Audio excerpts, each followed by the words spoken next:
हजुर, यो भिडियो चाहिँ तपाईँहरूको लागि जो अहिलेको करेन्ट सिचुएसनमा युएसएमा ट्राभल गर्न चाहनुहुन्छ अथवा ट्राभल गरिरहनु भएको छ अथवा तपाईँले प्लानिङ गरिरहनु भएको छ भने उहाँहरूको लागि है।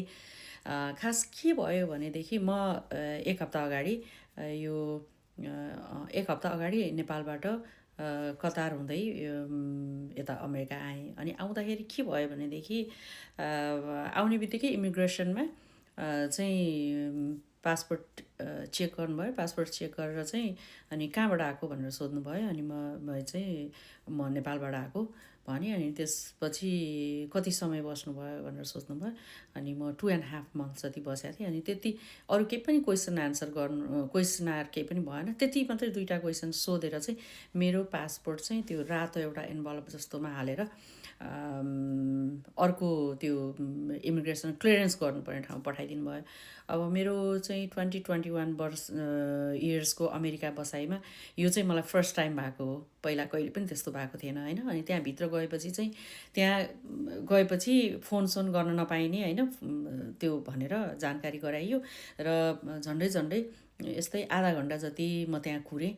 अनि त्यसपछि मेरो त्यो पेपर लिएर गएर मेरो नाम बोलाएपछि म गएँ। जाँदाखेरि चाहिँ अनि कतिवटा ब्याग छ भनेर सोधियो। अनि मसँग चाहिँ ह्यान्ड क्यारीमा 2टा थियो अनि प्लस मेरो चाहिँ चेक ब्याग थियो 2टा। अनि मसँग 2टा अर्को पनि ब्याग छ भनेर मैले भनेँ। अनि त्यति भनिसकेपछि चाहिँ उहाँहरूले मेरो त्यो क्यारी अनको पनि सबै ओपन गर भनेर भन्नुभयो।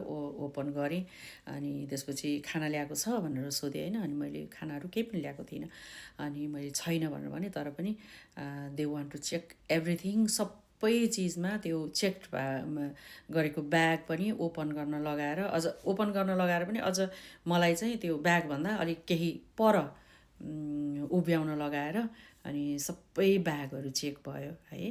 त्यसले गरेर स्पेसल्ली आई थिङ्क उनीहरूले चाहिँ खाना ल्याएको छ यस्तो भनेदेखि अब हामीले अब कहिलेकाहीँ अथवा भनौँ न सानोतिनो कुरा हो किन भन्ने, अथवा भनेर पनि यदि त्यो गरेको हो भनेदेखि चाहिँ यदि तपाईँहरूले खाना ल्याएको भए, सायद मैले पनि खाना ल्याएको भएदेखि होइन, अथवा भनौँ न हामी त अब as a like gift like पुस्तकारीहरू होइन यस्तो ल्याउँछौँ नि।